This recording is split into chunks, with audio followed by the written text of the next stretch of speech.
σερβερ για να τρέξω αυτή τη σελίδα, το μόνο που θα κάνω θα είναι να ζητήσω από τον browser να την ανοίξει. Δουλεύω στα downloads, δουλεύω σε έναν φάκελο με τα υλικά μου. Λοιπόν, να τη σελίδα, θα την αφήσω εδώ δεξιά και με refresh θα βλέπουμε τι ακριβώς συμβαίνει. Να δω λίγο και αν φαίνεται καλά το περιεχόμενο. Ωραία, για την ώρα δεν χρειάζεται να την μεγαλώσουμε. Το επόμενο βήμα είναι να βάλω κάτι σε αυτήν εδώ τη σελίδα. Λοιπόν, θα βάλω λίγη Angular, μάλλον θα βάλω την βιβλιοθήκη της Angular. Θα φέρω μια JavaScript βιβλιοθήκη και θα την συνδέσω με τη σελίδα μου. Θα φέρω την έκδοση 1.5H, δουλεύουμε με τη γενιά 1.5, H είναι οι μικρές εκδόσεις που βγαίνουν με πολύ μικρές βελτιώσεις. Θα πάω εδώ στην διεύθυνση της Angular, υπάρχουν δύο major εκδόσεις, έκδοση 1, έκδοση 2, ξεχάστε τα πάντα για την 2, δεν ισχύει τίποτα από ό,τι λέμε εκεί πέρα, εμείς δουλεύουμε με την 1. Κάνω ένα κλικ εδώ για να την κατεβάσω και θα δείτε ότι υπάρχουν πάρα πολλές επιλογές. Μην απασχολήσετε τον εαυτό σας με αυτές. Εμείς θέλουμε την τελευταία 1.5H έκδοση. Δεν θέλουμε ούτε CDN, ούτε Bower, ούτε NPM. Δεν ξέρουμε τι είναι αυτά. Θέλουμε ένα download κλασικά. Αυτό τώρα είναι ένα πρόβλημα. Είναι ένα πρόβλημα του Safari. Το Safari για κάποιο λόγο, γιατί θέλει να γίνει πιο φιλικός στον χρήστη. Όταν του ζητάς να κάνει download ένα zip αρχείο, θεωρεί ότι δεν ξέρεις τι είναι το zip και σου το ανοίγει κιόλας. Εντάξει, εμείς θα πούμε ότι ξέρουμε, οπότε βλέπετε τώρα κατέβηκε ένα αρχιάκι angular.min.js. Εδώ αριστερά είναι ο χώρος στον οποίο δουλεύω και εδώ δεξιά είναι τα downloads και θα δείτε ότι ήρθε το angular.min.js. Θα το βάλω εδώ πέρα και θα δείτε ότι μέσα στο workspace που τώρα υπάρχει ένα κομμάτι, μια βιβλιοθήκη JavaScript. Αν παρατηρήσετε, θα δείτε ότι δεν διαβάζετε το κείμενο εδώ πέρα. Είναι μια πρακτική αυτή, η οποία συνηθίζεται όταν πλέον μια βιβλιοθήκη ετοιμαστεί, για να μην πιάνει πάρα πολύ χώρο, πακετάρεται και αυτό το πακετάρισμα κάνει δύο πράγματα. Αφαιρεί όλα τα white spaces και επίσης μετονομάζει τις μεταβλητές. Όταν εμείς γράφουμε κώδικα, μας αρέσει να δίνουμε στις μεταβλητές ονόματα τα οποία μας βοηθάνε να θυμηθούμε. Θέλουμε να βάλουμε για παράδειγμα το red μέσα σε μια μεταβλητή, ονομάζουμε τη μεταβλητή color.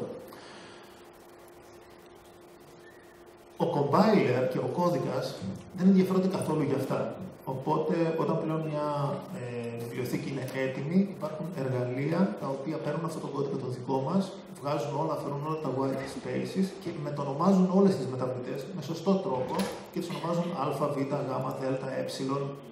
Minified version της βιβλιοθήκης λέγεται αυτή, δουλεύει ακριβώς όπως και η δικιά μας, απλά πιάνει λιγότερο χώρο, άρα κυκλοφορεί πάνω από το HTTP πολύ πιο γρήγορα. Άλλη μια πρακτική λέει ότι για να περάσω το μήνυμα στους άλλους προγραμματιστές, η λέξη min υπάρχει μέσα στο file name, angular.min.js. Η ίδια έκδοση, αλλά όπως ακριβώς την έφτιαξαν οι developers, θα λεγόταν angular.js.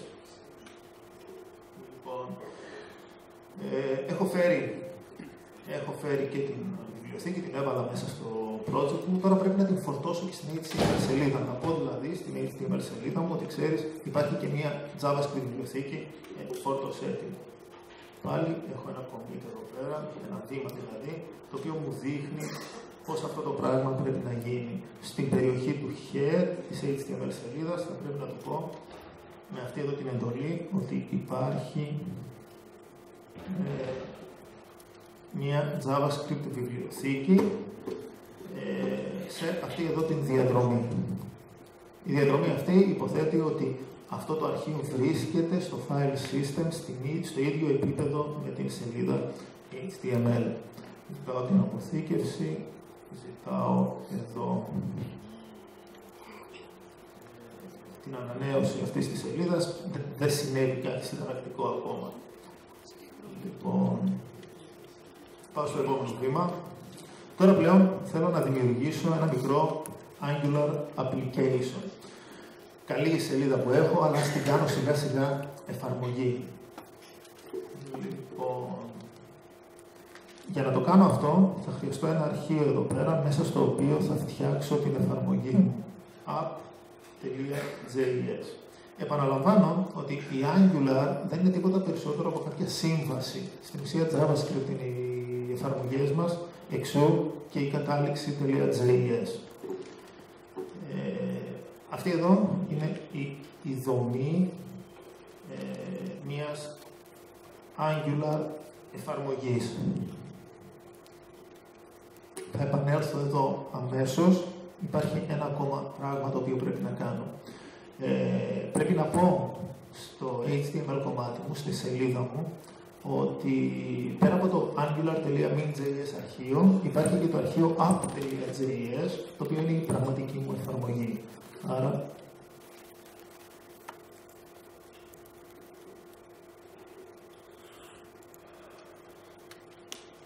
το έκανα και αυτό.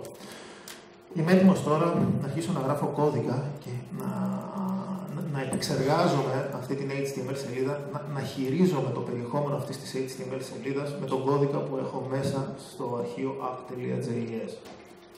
Λοιπόν.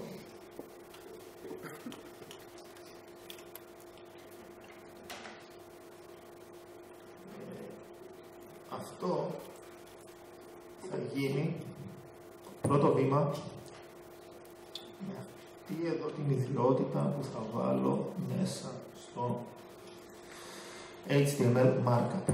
Και θα βάλω τώρα αυτά τα δύο πράγματα δίπλα-δίπλα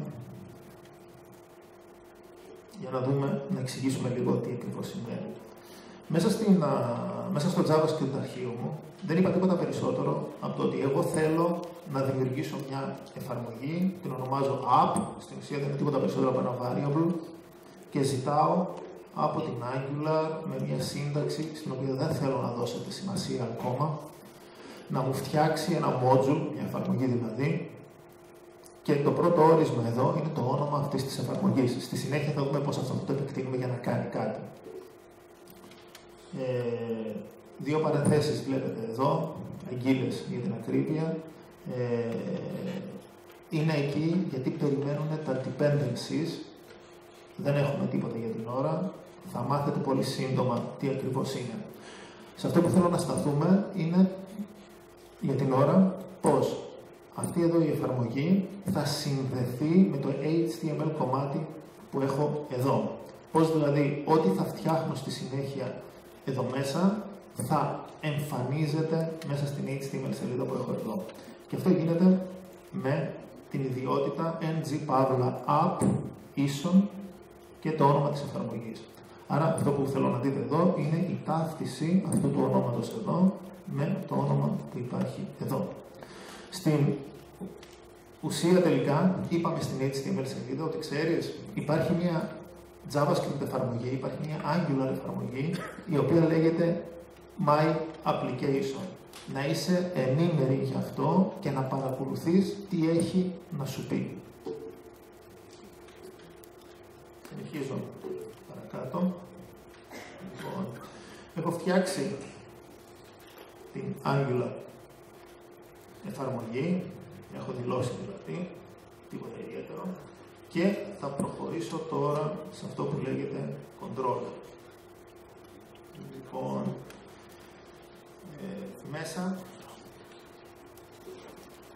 μέσα στο αρχείο app.js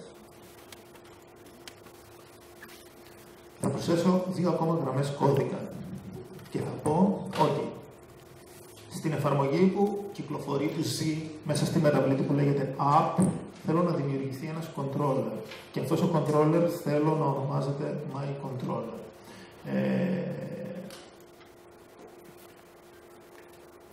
Τι είναι ο controller? Ο controller στην ουσία είναι ο χώρος στον οποίο θα γράψω τον JavaScript κώδικα, ο οποίος θα χειριστεί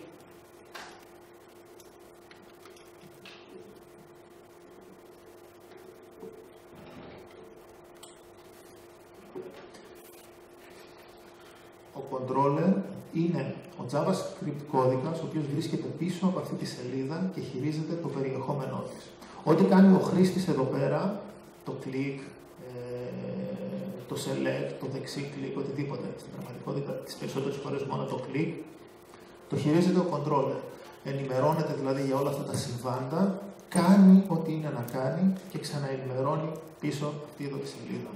Χρησιμοποιώντας πιο δόκιμους όρους για την εφαρμογή μας, αυτή εδώ η σελίδα είναι το view και αυτό το κομμάτι του κώδικα είναι ο controller.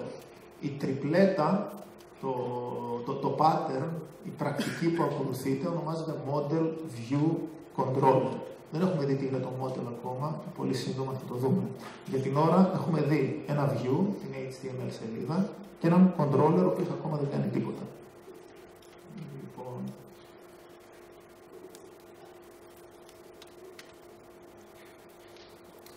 αυτό τώρα που πρέπει να κάνω στην HTML σελίδα μου είναι να δείξω την περιοχή για την οποία θα είναι υπεύθυνος ο controller. Οπότε θα πάω στο body element και θα βάλω αυτήν εδώ την ιδιότητα ng, παύλα controller και ένα όνομα. Προσέξτε πάλι εδώ ότι αυτό εδώ το όνομα, αυτό εδώ το string είναι ίδιο με το όνομα που έχω χρησιμοποιήσει εδώ. Ο λόγος που συμβαίνει αυτό είναι ο εξής. Μία εφαρμογή μπορεί να ελέγχει μια ολόκληρη σελίδα. Μέσα στη σελίδα όμως μπορεί να έχω πολλά τμήματα που ελέγχονται από διαφορετικούς controllers, γιατί υπάρχει διαφορετικός κώδικας. Γι' αυτό και βλέπει κάποιος εδώ δύο δηλώσεις που ίσως τις θεωρήσει περιττές, γιατί να δηλώσω και το application στο HTML και το controller στο body. Η αλήθεια είναι ότι ο λόγος που συμβαίνει αυτό είναι γιατί μπορεί να υπήρχαν καταστάσεις σαν αυτή εδώ.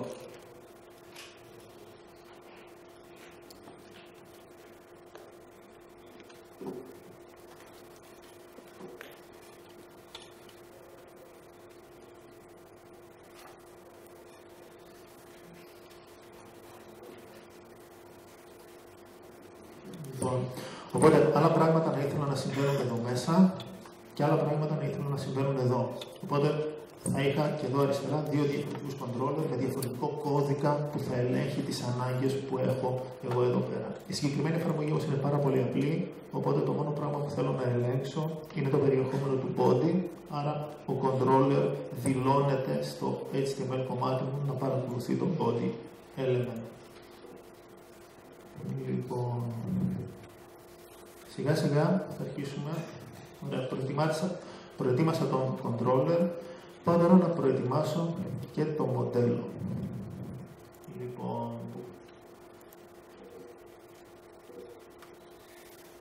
το μοντέλο θα το γράψω μέσα στο JavaScript κώδικα που περιγράφει την εφαρμογή μου. Θα το βάλω στην αρχή. Λοιπόν, τι είναι το μοντέλο μου? Είναι ένα φυσικό αντικείμενο το οποίο κουβαλάει τα δεδομένα. Χάρη παραδείγματος, υποθέτω ότι χρειάζομαι ένα πρόσωπο, το οποίο πρόσωπο έχει δύο ιδιότητες, το όνομά του και το βάρος του. Χρησιμοποιώ σαν παράδειγμα τον εαυτό μου, για να μην προσβάλλω κανέναν άλλον. Οπότε το όνομα είναι το δικό μου και το βάρος είναι το βάρος που πιστεύω ότι έχω.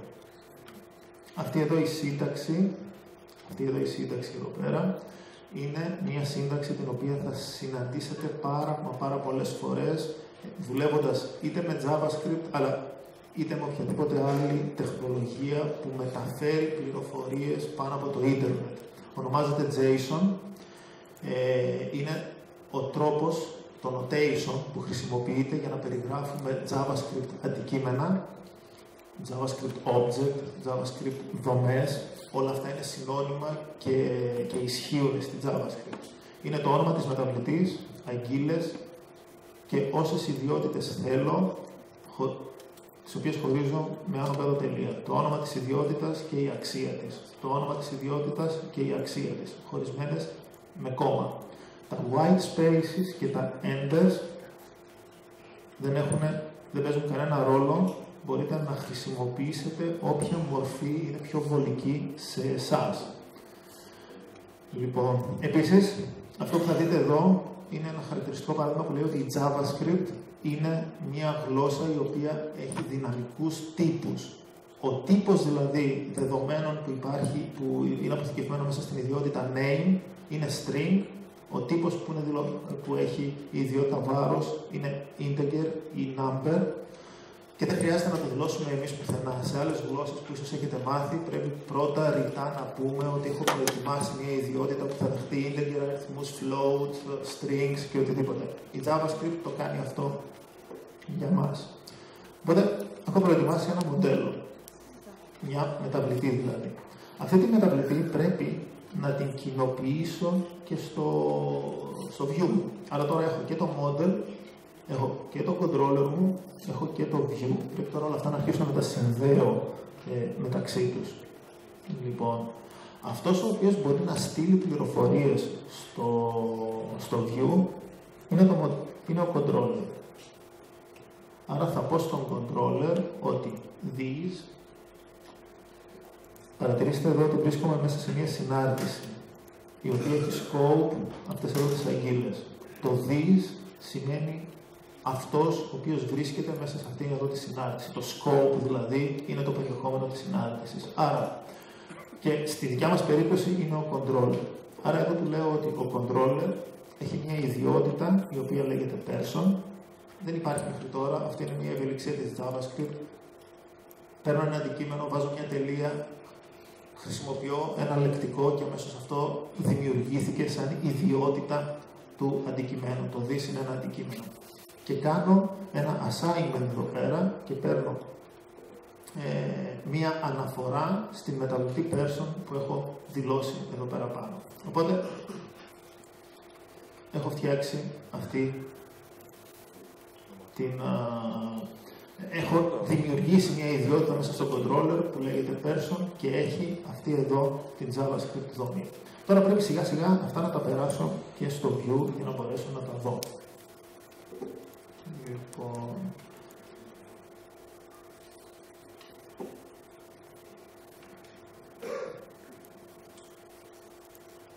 Τώρα, γιατί θα γράψω ελληνικά, πρέπει να πω στην HTML σελίδα μου, ότι ξέρεις, η κωδικοποίηση που θα χρησιμοποιήσεις είναι UTF-8.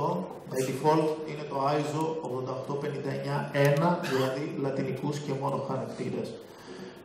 Το UTF-8 είναι ένα πιο ευρύ σύνολο, περιέχει και ελληνικούς χαρακτήρες και αραβικούς και εβραϊκούς και κινέζικους. Άρα τώρα η σελίδα μου μπορεί να δείξει ελληνικούς χαρακτήρες.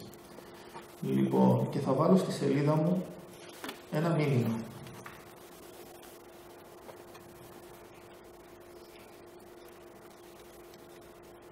Λοιπόν,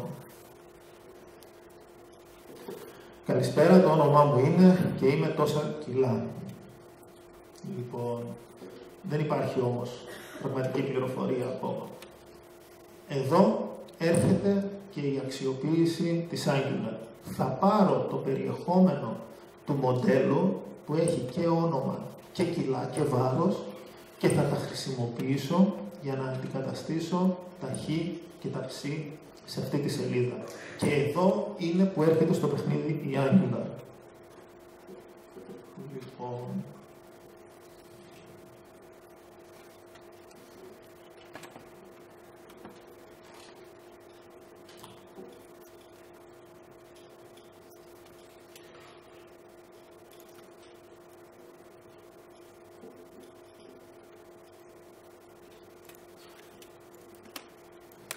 Παρατηρήστε εδώ το εξής.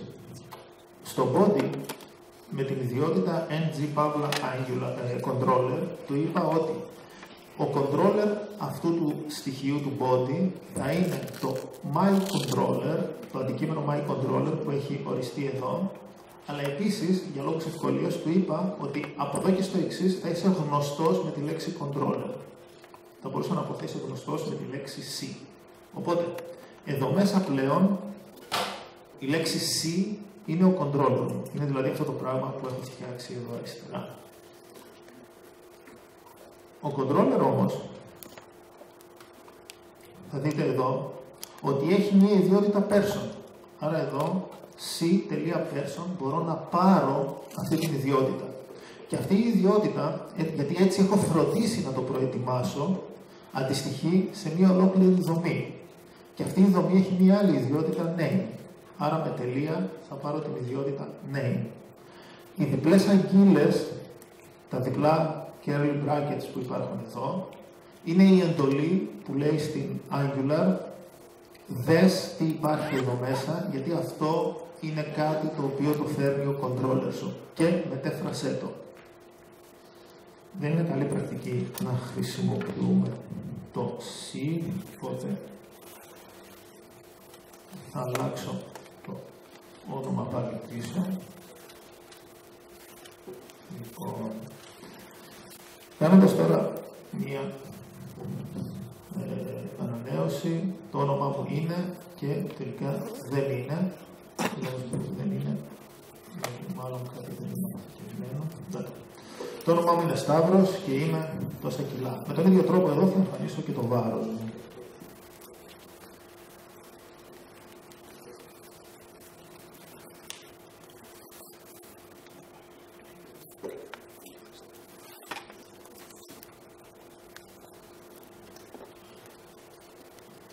Λοιπόν, για να φαίνονται λίγο καλύτερα, θα τροποποιήσω και το markup. Θα βάλω δηλαδή το όνομα και το βάρος μέσα σε ένα στοιχείο το οποίο θα το κάνει έντονο.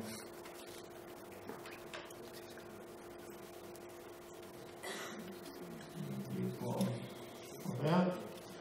Και αμέσως μετέφερα δυναμικά δεδομένα από ένα μοντέλο στην HTML σελίδα μου. Κλείσαμε όλο τον κύκλο που περιγράφεται από τα τρία ακρονίμια Model, View και Control. Ναι. Το person, γιατί από τη στιγμή που το έχουμε πάνω έτοιμο, γιατί έπρεπε να το βάλουμε μέσα στο controller? Πάρα πολύ ωραία ερώτηση. Το person εδώ, όλο αυτό περιγράφεται από τη λέξη scope. Το person είναι διαθέσιμο εδώ πέρα. Αυτό όμως που είναι διαθέσιμο εδώ είναι μόνο ο controller. Και ο controller αυτός γνωρίζει μόνο ότι υπάρχει εδώ μέσα. Είναι κάτι σαν τις public μεταβλητές που λέμε σε άλλες γλώσσες? Όχι. Όχι. Εδώ, λοιπόν, είναι κάτι σαν αυτό που θα γράψω εδώ πέρα. Έχω το person πάνω και έχω μια άλλη μεταβλητή εδώ που λέγεται data. Όπου τα data μου μπορεί να είναι ένα άδειο αντικείμενο. Και στη συνέχεια λέω ότι τα data έχουν μια ιδιότητα P, όπου το P είναι το αντικείμενο person που έχω ήδη φτιάξει παραπάνω. Αυτό που φτάνει μέσα στην HTML σελίδα μου δεν είναι όλο το περιεχόμενο του app.js. Είναι μόνο η ιδιότητα data. Γι' αυτό πρέπει να κάνω και αυτό το assignment. Αν ίσως μπερδεύει η λέξη person εδώ και person εδώ πέρα, μπορώ να βάλω μόνο P. Οπότε αυτό μετά εδώ να το αντικαταστήσω με το P. Όλα αυτά ξεκινάνε γιατί το person δεν είναι κάτι global που κάποιος μπορεί να έχει πρόσβαση σε αυτό. Τα views μου έχουν πρόσβαση μόνο στον controller τους. Και ο controller πρέπει να δημιουργήσει μια δικιά του ιδιότητα με πληροφορίες που θα πάρει από εδώ πέρα. Μέσα όμως στα όρια του αρχείου app.js, το person όντως είναι κάτι public. Δεν ξέρω αν κατάφερα να απαντήσω στην ερώτηση. Νομίζω ότι η ερώτηση ήταν γιατί εφόσον έχουμε πρόσβαση στην μεταβλητή person, δεν την βάζαμε κατευθείαν στο HTML και χρειάστηκε να κάνουμε διαφορετικό controller. Ακριβώς γι' αυτό. Δεν έχουμε πρόσβαση. Είναι έτσι σχεδιασμένη η Angular, ώστε να μην δίνει πρόσβαση σε οτιδήποτε υπάρχει εδώ μέσα. Δίνει πρόσβαση μόνο στον controller που θα σημειώσουμε εδώ. Δεν υπάρχει πρόσβαση δηλαδή στα υπόλοιπα στοιχεία. Και υπάρχει λόγος που γίνεται αυτό. Είναι by design έτσι, για να μπορείς να έχεις τα λεγόμενα scopes, δηλαδή πολύ συγκεκριμένες περιοχές τις οποίες θα στείλεις στο view και το view θα έχει πρόσβαση μόνο στις περιοχές που θέλεις εσύ. Αυτό γίνεται για δύο κυρίως λόγους. Ένα, για να προτρέψει τον προγραμματιστή να είναι συμμαζεμένος σχετικά με τον κώδικα που γράφει, και το δεύτερο για λόγους security. Δεν είμαστε σίγουροι ότι εμείς εδώ, σε όλο το app.js αρχείο, έχουμε πληροφορία την οποία θέλουμε να την στείλουμε στον client. Για παράδειγμα, εδώ μπορεί να έχω ένα password ή ένα hash key ή ένα κλειδί με το οποίο κάνω κρυπτογράφηση. Δεν θα ήθελα η σελίδα μου να μπορεί να το χρησιμοποιήσει. Ερώτηση. Δηλαδή αυτό είναι server side οι controllers, γιατί έχω καταλάβει ότι... Όχι, δεν είναι server side. Άρα ο χρήστης έχει πρόσβαση, απλά δεν έχει εύκολη πρόσβαση αν δεν χρησιμοποιήσει Helping Tools. Ο χρήστης έχει πρόσβαση, δεν έχει πρόσβαση η εφαρμογή. Okay. Το παράδειγμα με το hash δεν ήταν τόσο εύστοχο, γιατί πάλι γίνεται expose στον χρήστη. Να συνεχίσω.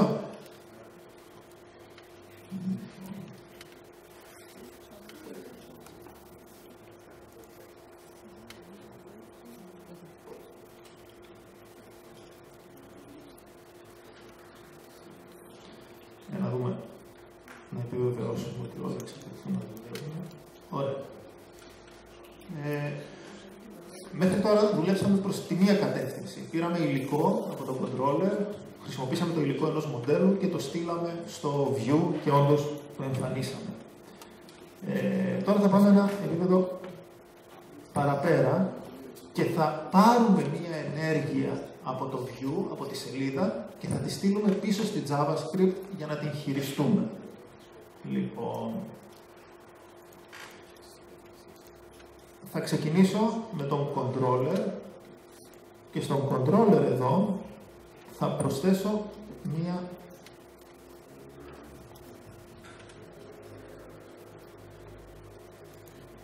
μέθοδο. Η μέθοδος είναι φάει ένα snack. Και υποθέτω εγώ ότι άμα φας ένα snack, το βάρος σου θα αυξηθεί κατά 2 κιλά. Λοιπόν, παρατηρήστε εδώ ότι η εκχώρηση γίνεται, όντως δημιουργώ μια ιδιότητα επιπλέον στο αντικείμενο του controller, αλλά από τη δεξιά μεριά δεν έχω μια μεταβλητή ένα αντικείμενο, έχω μια ολόκληρη συνάρτηση. Οι συναρτήσεις στη JavaScript καλούνται πρώτης κατηγορίας κάτοικοι ή πιο σωστά first class citizens. Δηλαδή, τα functions στις γλώσσες προγραμματισμού όπως η JavaScript είναι ό,τι είναι και μια μεταβλητή. Μπορώ να δημιουργήσω μια μεταβλητή και το περιεχόμενο της να είναι μια μέθοδο. Και αυτή τη μέθοδο να την στείλω σαν παράμετρο οπουδήποτε αλλού, σε οποιαδήποτε άλλη μέθοδο. Είναι μια ιδιαιτερότητα της JavaScript, η οποία πλέον έχει αρχίσει να αντιγράφει